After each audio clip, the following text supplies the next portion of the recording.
Halo dulur Sampurasun, bagaimana kabarnya? Semoga kalian sehat selalu dan diberi rezeki yang melimpah. Balik lagi bersama saya Steve Dul Austin. Pada video kali ini saya akan kembali merangkum film yang berjudul Forgotten tahun 2015. Okelah dulur, tanpa panjang lebar lagi, kita langsung saja ke filmnya.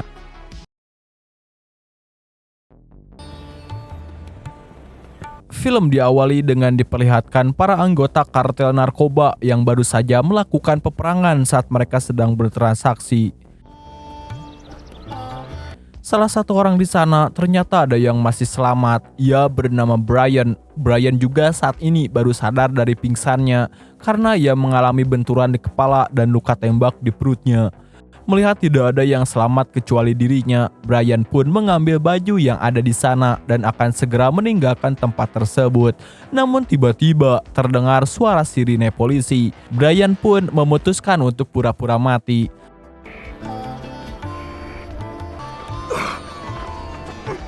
Tak lama datanglah dua polisi yang kebetulan melintas ke tempat tersebut. Mereka adalah si Sheriff dan wakilnya bernama Samuel. Sheriff yang melihat keadaan sangat kacau langsung memberitakan Samuel untuk menghubungi polisi lain. Namun saat melihat-lihat, tak sengaja si Sheriff menemukan setumpukan uang di dalam sebuah mobil van. Saat itu juga si Sheriff berubah pikiran dan meminta Samuel untuk jangan menghubungi polisi lain karena si Sheriff berencana mengambil semua uang yang ada di sana lalu bergegas pergi.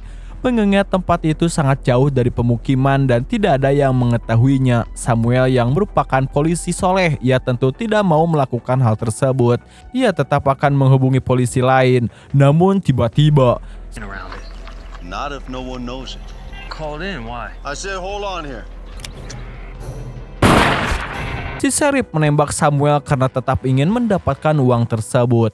Kemudian si Sheriff mencoba mengecek orang-orang di sana karena ia takut ada yang masih hidup dan melihat dirinya menghabisi Samuel, hingga Brian langsung menodongkan pistolnya. Sheriff sempat meminta Brian tenang dan membicarakannya dengan kepala dingin. Namun Brian yang sudah melihat kelicikan si Sheriff, ia pun langsung menembaknya. Setelah itu, Brian pun pergi dengan menggunakan mobil van yang berisi $3 juta. Siang harinya, kita diperlihatkan seorang agen bernama Rocker yang terlihat sedang mengunjungi rumah sakit. Kedatangannya ke sana tak lain untuk menginterogasi si Sheriff karena ternyata si Sheriff masih selamat. Namun interogasi tersebut tidak bisa dilakukan karena sekarang si Sheriff harus menjalani operasi di bagian telinganya. Saat itu, Rocker dan anak buahnya memutuskan bergegas ke TKP terlebih dahulu. Sesampainya di sana, salah satu penyidik mengatakan mungkin ini adalah pertempuran antara kartel. Mereka akan segera mengetahui siapa saja orang yang terlibat setelah mengecek setiap DNA melalui darah yang tercecer di sana. Namun hal tersebut tentu butuh waktu.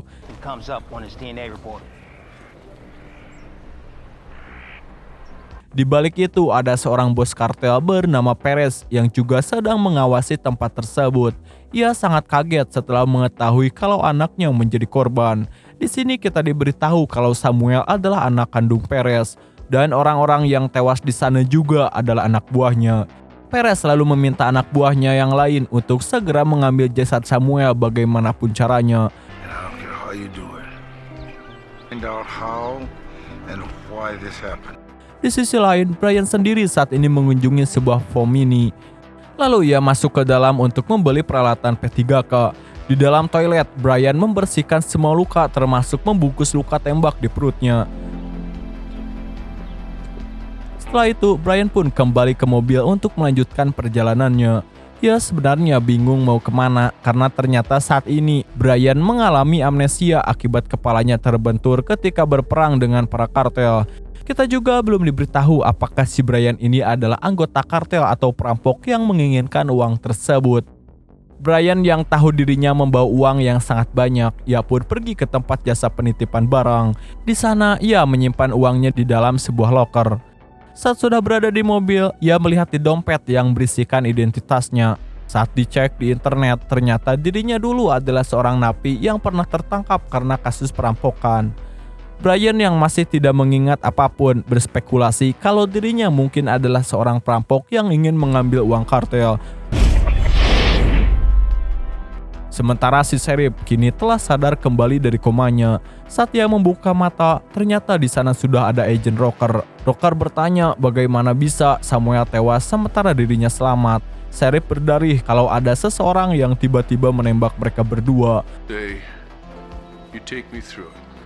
Tapi di sini Rocker tidak serta-merta langsung percaya karena ia tahu kalau si Sheriff adalah orang yang licik. Scene kemudian berpindah kepada seorang wanita bernama Christina yang saat itu sedang memasak. Kemudian datang pacarnya yang bernama Benny. Tapi di saat mereka akan mengaduli yang Cipapang, tiba-tiba mereka berdua dikagetkan dengan sebuah mobil yang menabrak pagar rumah. Absolutely where I want. Ternyata itu adalah Brian. Dan di saat Benny mengeceknya, Brian langsung menodongkan pistol. Brian yang masih linglung bertanya kepada Benny di mana ia sekarang. Benny pun menjawab kalau ia sedang berada di halaman rumahnya. Brian pun meminta Benny untuk masuk ke dalam.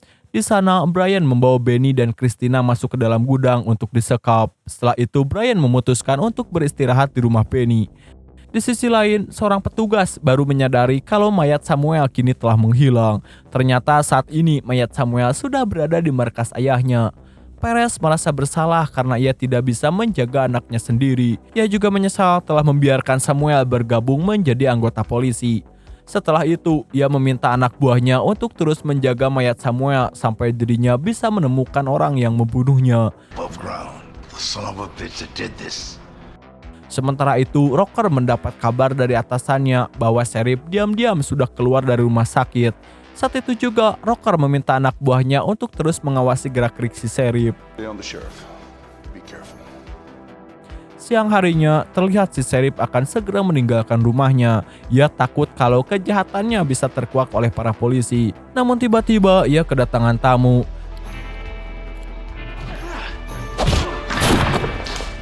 Di sana, Sheriff berhasil melumpuhkan satu tamunya. Namun pada akhirnya ia tersudut oleh Perez yang menodongkan pistol. Di sana, Sheriff sangat ketakutan karena menyangka Perez sudah tahu kalau ia yang telah membunuh Samuel. Namun ternyata Perez belum mengetahuinya dan kedatangan Perez ke sana untuk meminta si Sheriff agar mencari tahu siapa orang yang menghabisi anaknya. Perez juga bersedia memberikan $1 juta jika si Sheriff berhasil menangkapnya. Mendengar penawaran itu, Sheriff pun langsung mengiyakan permintaan Perez. I'll really make it worth your while. Saat mereka sudah di luar, Perez meminta anak buahnya untuk terus mengawasi si Sheriff karena ia juga tidak terlalu mempercayainya. Di sana juga sudah ada anak buah Rocker yang terus mengawasi rumah si Sheriff. Ia sangat kaget ketika tahu kalau si Sheriff ternyata bersekongkol dengan Perez. Sementara di rumah, Christina dan Benny terus berteriak hingga Brian mendatangi mereka dan menyuruhnya untuk diam. Di sini Christina mengatakan kalau ia hanya ingin pergi ke toilet. Brian yang kasihan akhirnya mengizinkan Christina ke toilet. What the hell are you doing here, Brian? Namun saat di ruang tengah, Christina bertanya apa yang sedang Brian lakukan. Ternyata si Christina ini sudah mengenal Brian sejak dulu karena ia merupakan mantannya sendiri. Brian yang lupa ingatan, ia pun langsung menodongkan pistolnya. Namun Christina berhasil menenangkan Brian. Setelah merasa tenang, akhirnya Brian menceritakan apa yang diingatnya hingga Brian mengatakan tentang uang yang sangat banyak. Sementara itu, Rocker yang mendapatkan petunjuk dari salah satu anak buahnya, ia pun bergegas pergi ke pom bensin yang sebelumnya disinggahi oleh Brian. Rocker bertanya kepada si kasir tentang seorang pria yang tadi pagi datang ke sana. Dengan santai, si kasir memberikan pembalut luka yang dipakai oleh Brian tadi. Ia juga akan memperlihatkan semua rekaman CCTV kepada Rocker. Di waktu yang sama, si Sheriff menemui anak buahnya yang bernama Mike. Mike yang mempunyai hutang budi kepada si Sheriff, ia melaporkan kalau Sheriff sekarang menjadi tersangka. Hal itu dikarenakan peluru yang terdapat di tubuh Samuel adalah peluru milik si Sheriff. Akhirnya ia pun mengakui kepada Mike bahwa yang menghabisi Samuel adalah dirinya. Ia meminta Mike untuk mencari tahu di mana keberadaan Brian agar menjadikan Brian sebagai kambing hitam atas tewasnya Samuel. Mike yang memiliki hutang budi akhirnya bersedia membantu Sheriff untuk menemukan Brian. I was never here and neither were you. Sore harinya terlihat Perez yang sedang bersenang-senang dengan wanita. Namun tiba-tiba anak buahnya datang dengan memberitahu kalau Sheriff menjadi tersangka atas tewasnya Samuel. Saat itu juga Perez bergegas mencarinya. Sin kembali ke Benny. Saat itu ia berusaha melepaskan ikatannya. Setelah berhasil, ia pun langsung menyembunyikan alarm rumahnya yang sudah terhubung dengan kantor polisi. Sementara Christina meminta Brian untuk segera pergi dari sana dengannya. Apalagi kini Brian mempunyai banyak uang, namun Brian menolaknya. Lalu ia menuju ke gudang tempat Benny disekap hingga bertabrakan dengan Benny lalu saling baku hantam. Christina yang hanya menginginkan uang Brian memanfaatkan hal itu dengan menodongkan pistol kepada Brian dan Benny. Di sini Christina juga meminta Brian menyerahkan kunci loker tempat uang itu disimpan. Dengan terpaksa Brian pun memberikannya. Di sisi lain, Mike mengabari Sheriff kalau terjadi sesuatu di rumah Benny. Mike menyangka mungkin saja Brian ada di sana. Mendengar hal itu, Sheriff pun langsung bergegas ke sana. Sementara itu, Christina nekat akan menghabisi Benny dan ia menjelaskan kepada Brian kalau Benny seringkali berbuat kasar kepadanya dan selama ini ia disandra oleh Benny. Tak lama kemudian, Sheriff datang dan langsung menodongkan senjata. Sheriff yang masih menginginkan uang itu mengancam Brian dengan ingin menghabisi Christina. Namun Brian mengatakan kalau ia mengalami amnesia dan lupa lagi uang itu disimpan. Namun saat ingin menghabisi Christina, tiba-tiba Perez dan anak buahnya datang. The rest. I might put that money somewhere safe. Sheriff yang tidak mau kehilangan uang itu, ia pun langsung menghabisi para anak buah Perez.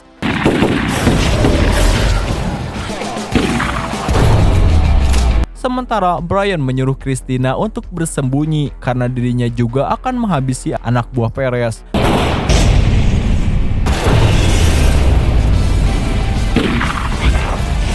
Beberapa anak buah Perez berhasil dilumpuhkan sehingga di suatu kesempatan si Sheriff berhasil menyudutkan Brian kembali. Sheriff bertanya di mana Brian menyimpan uang tersebut. Namun saat itu juga Perez langsung menembakkan pistolnya ke arah si Sheriff.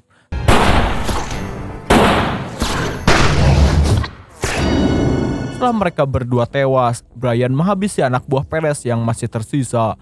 Lalu ia pergi ke tempat jasa penitipan barang untuk mengambil uangnya. Namun saat di sana, uang tersebut ternyata sudah diambil oleh Christina, karena hanya Christina lah yang mempunyai kunci loker tersebut. Saat Brian bergegas pergi, tiba-tiba agen Rocker memanggil namanya sambil menodongkan pistol. Brian kaget bagaimana Rocker bisa tahu namanya. Tak pikir panjang, Brian pun langsung menghabisinya. Esok harinya terlihat Brian sedang berada di sebuah bar untuk menenangkan pikirannya. Hingga tersiar berita di televisi yang mengabarkan kalau Brian adalah seorang agen rahasia yang telah hilang saat penyergapan para kartel. Berita itu juga memperlihatkan istri Brian yang berharap suaminya bisa segera ditemukan. Dari sinilah Brian mulai mengingat semuanya bahwa ia merupakan seorang agen yang sudah mempunyai anak dan istri. Saat misi penyergapan itu juga, sebenarnya Brian ditugaskan bersama agen Rocker. Brian berhadapan langsung dengan para kartel, sementara Rocker bertugas menjaga Brian dari kejauhan. Namun kekacauan terjadi setelah Rocker menembak salah satu kartel tersebut.